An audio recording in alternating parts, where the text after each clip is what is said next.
right now. From the studios of KTAB and KRBC, this is a presentation from the Big Country Storm Team. Storm Ready.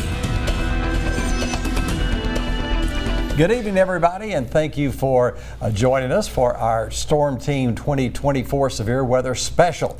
I'm KTAB Chief Meteorologist Sam Nichols. And I'm KRBC Chief Meteorologist Dylan Smith. Tonight we look at all kinds of severe weather situations and prepare you for when severe weather strikes.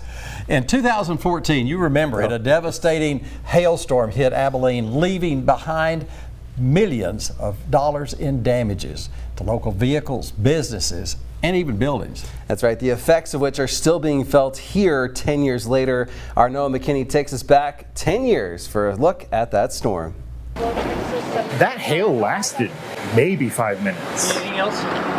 And it did so much damage in that short amount of time. For those that lived through it, the Abilene hailstorm of 2014 is an experience unlike any other. I mean, it's just total devastation. It didn't look like Abilene. Footage of the debris and broken glass do little to convey what people like former news videographer Adam Singleton saw that day. We knew this big storm was going to be moving in. We didn't know how strong it was going to be. I was just out getting some video of the rain coming in when suddenly that rain took a nasty turn.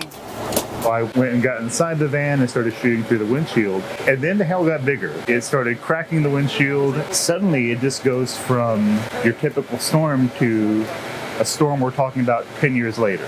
Hail in some areas as big as grapefruit, leaving behind hundreds of millions of dollars in damage, though strangely residents on the south side were untouched and in for a big surprise. I actually was at home putting steaks on the grill when I got the phone call that had a little damage down at the church. Abilene First Baptist Administrator Mike Greenfield says in that moment he had no idea just what was waiting for him downtown. Apparently hail and clay tile don't mix very well. The now nearly 70-year-old roofing and stained glass torn apart, amounting to about $3 million in repairs. The disbelief he felt reflected in every face he saw. People kind of walking around in a daze, trying to figure out what do you do next. Cleanup and restoration went well into the next year. Some rooftops are still undergoing repairs today. A statement that still applies in 2024. We still have roofs that need to be repaired. City Manager Robert Hanna just 1 month ago presenting the council with a list of city-owned buildings still in need of critical repair. And this is that list here. There's about $1 million worth of roofing needs. 5 minutes of hail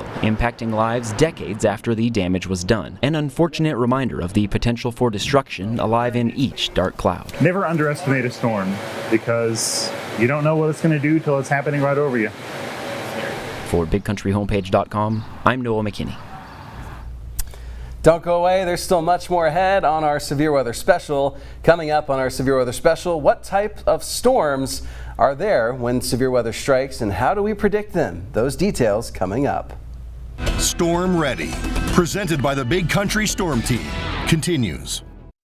Updating and alerting those in the path of the storm is one thing, but what about predicting a storm? Now, our very own Susanna Harbord went one-on-one with Bill Bunting. He's the Deputy Director of the National Weather Service Storm Prediction Center in Norman, Oklahoma, talking about that process. Thank you for the pleasure of your time and for speaking here with us today. Yeah, my pleasure. No problem at all to wait. So my first question for you, Mr. Bunting, is, with your knowledge and expertise at the Storm Prediction Center, do you think that storms are predictable? And if so, how? Yes, I believe storms are predictable, but they're not perfectly predictable. And I think that's the challenge. At the Storm Prediction Center, we have proven skill at identifying areas of the country where severe weather, large hail, damaging winds, and even the risk of tornadoes will exist anywhere from 1 to 5 days in advance.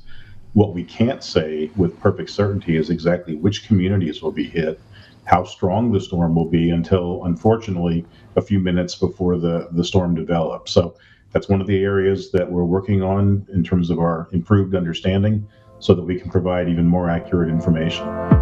What is the process of issuing a severe thunderstorm watch, and does it differ from a tornado watch? We have to answer the question, what are the primary hazards? If it's large hail and damaging winds, we'll consider a severe thunderstorm watch. If the risk appears to be present to support multiple tornadoes or one or more strong tornadoes, then we'll issue a tornado watch. And that process can happen very quickly. It's about a 5 or 10 minute process. What do you feel is the hardest part of forecasting on those high impact days?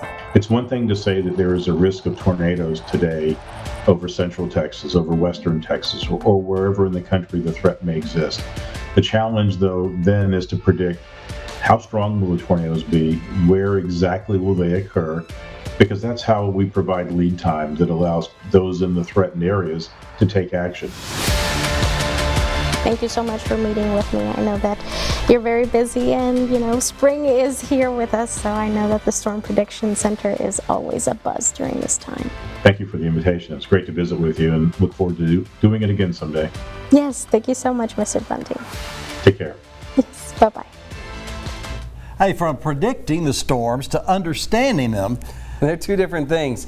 Darius Stringer breaks down a variety of storms we have a tendency to see here in the Big Country and the difference between a watch versus a warning. Here in the Big Country, we normally see about 3 different types of thunderstorms in our area. First off, it's a hook echo, and you can kind of see that here with this storm. There's a hook down towards the southern part of it, and we normally look for tornadoes, rotation, and damage in that part of the storm because that's more than likely where a tornado is going to be. Now, with the squall and the bow echo, they're similar in structure, both linear. We look for straight line damage with the squall line. They both typically tend to form ahead of a draw line or a cold front, but with the bow echo, we see these storms down towards the south, bow out in front of the initial storms off towards its north, and we look for wind damage, weak spin ups where that area kind of kinks back up into the rest of the storms, and the ratios ahead of that line. Now here's some terminology if you're still a little confused about the difference between a watch and a warning. Here, ingredients for severe weather are present and coming together in a watch, so you need to pretty much get ready and prepare for what's potentially to come. And with the ingredients here, in the case, we make a nice batch of cookies, but with the warning, severe weather is imminent and occurring. You need to take action and get to your safe place immediately during a warning. Now, if you have the app already, you already know that we keep you updated regarding anything weather related here in the Big Country. But if you don't have it already, go ahead and download it so you're aware out and about in the area. Still to come on our severe weather special, what you should know and prepare for when storms hit and water is rising. More flooding coming up next. Storm Ready, presented by the Big Country Storm Team, continues. You can say there are many ways Mother Nature can make her presence felt here in Abilene. Believe it or not, when it comes to making an immediate impact, it's flooding that's at the top of the list. I'm standing here next to Elm Creek. Now, this creek is pretty big. It's one of the bigger ones in Abilene, and this section here is about 25 foot deep and about 40 or 50 feet across. It's designed to carry water as fast and far away from Abilene as possible, especially during severe weather and heavy rain events.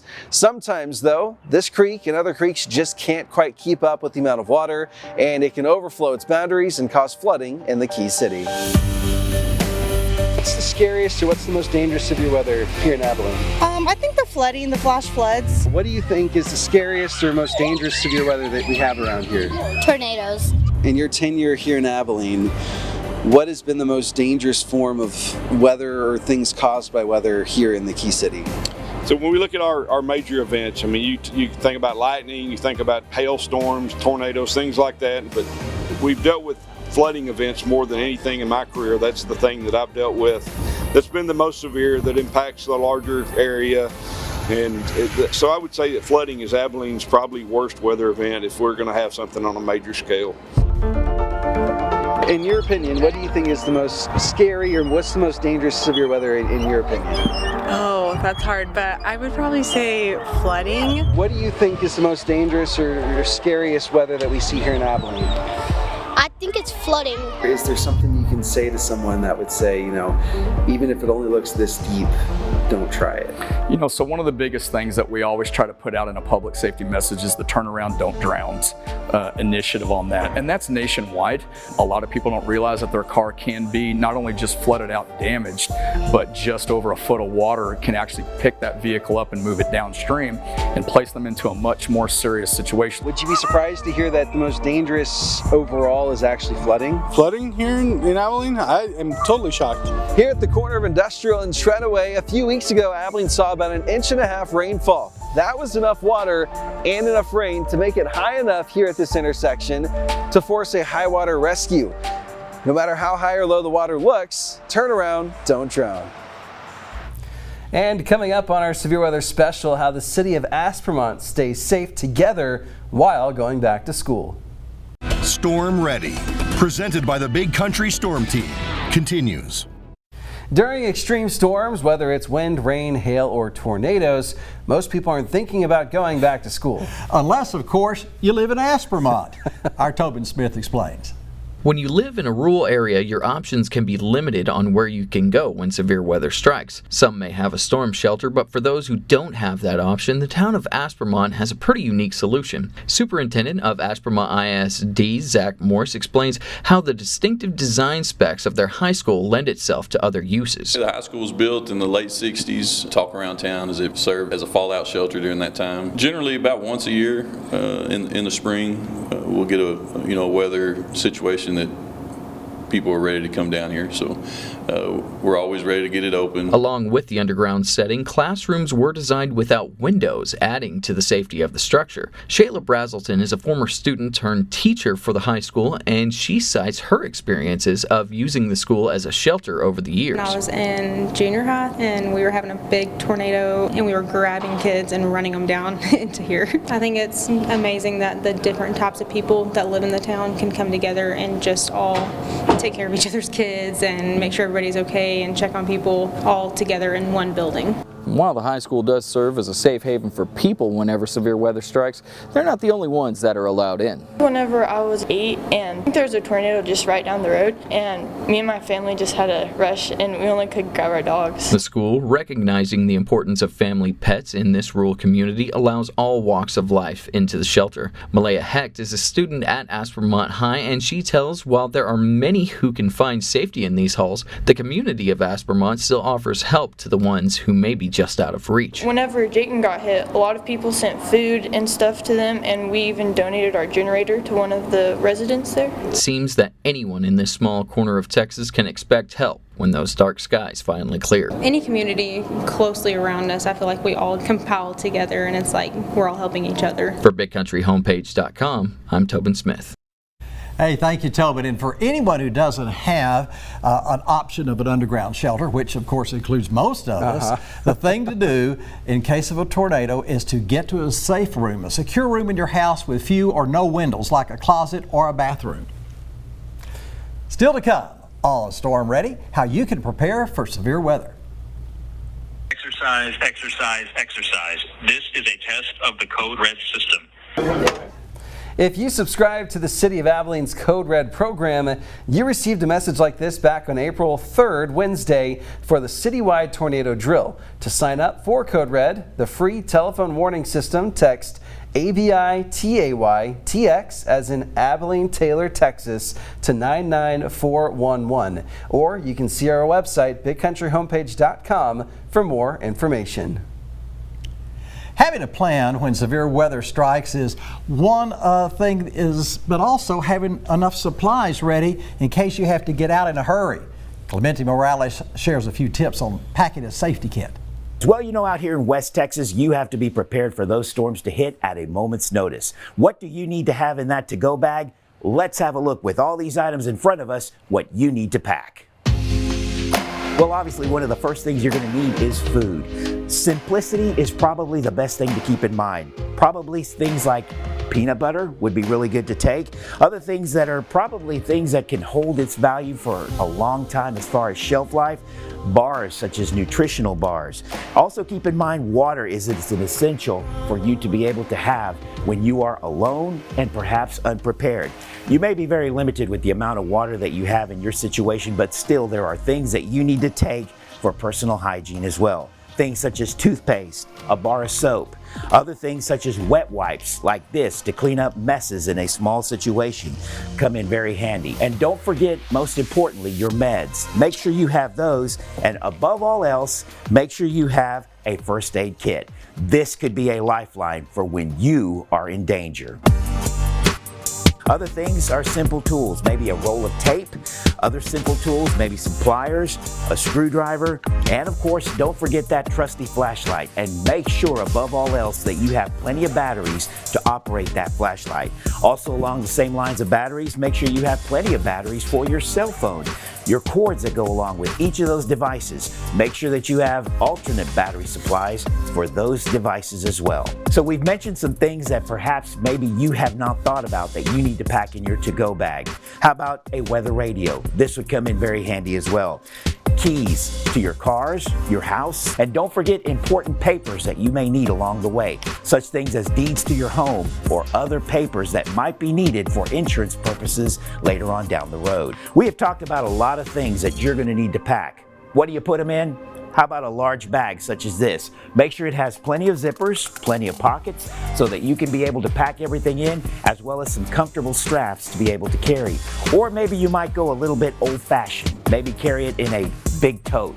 Something that's big enough to hold all of these items, but yet small enough to fit in your car. Guys, back to you in the studio.